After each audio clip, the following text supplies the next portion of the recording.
maigi po ang kapayapaan ng ating Panginoon. So ang ating buhay po ay parang paglalakbay din po. Marami po tayong nasa biyahe. Marami po tayong mapahamak o maaari po tayong maligtas. Kayo po, saan po ba patungo ang biyahe ng iyong buhay? Patungo ba yan sa kapahamakan? O patungo ba yan sa kaligtasan?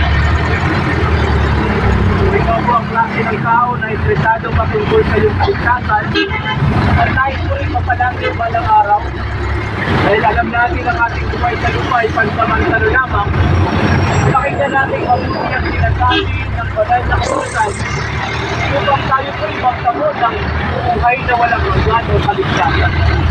Ito po'y mababasa sa Aklat ng Juan, Kabanatang 3, Talatang 16. Ito po ang pagkamasahe mga kaibigan. Pakinggan po natin mabuti kung tayo po interesadong maligtas.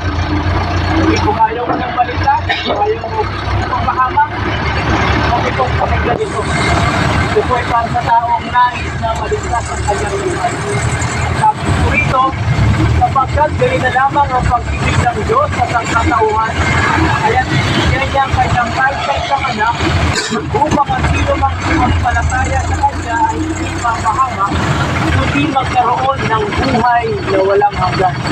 Muli ko pong ulitin upang lubos niyo pong matandaan.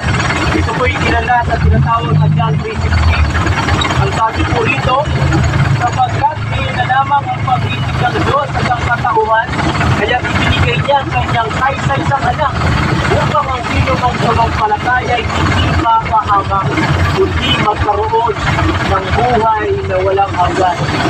So napakaliwanag mga kaibigan, mga kabataan, mga ate, kuya, mga nanay, tatay, sa nais po ng ating amang nasa langit na tayo po yung magkamit ng buhay na walang hanggan. Ito yung ating ama na lagi natin sinagasalan tuwing umaga, sa araw-araw.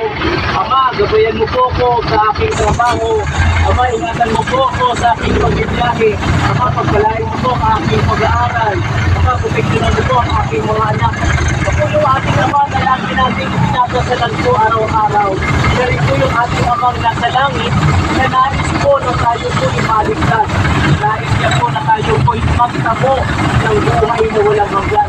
Sapagkat mismo ang ating Diyos na ito, nakakaalam po ng ating buhay sa lupa ay pansamantala lamang. Tama po ba ako? Ang ating buhay po rito sa mundo ay hindi po panghabang buhay. Pero temporary lamang po. Tayo po sa Biblia, galing tayo sa alabok, tayo po ay babalik sa alabok. Kaya itong ama natin ito ay gumawa ng paraan upang tayo po ay maligtas. At paano niya po ito ginawa?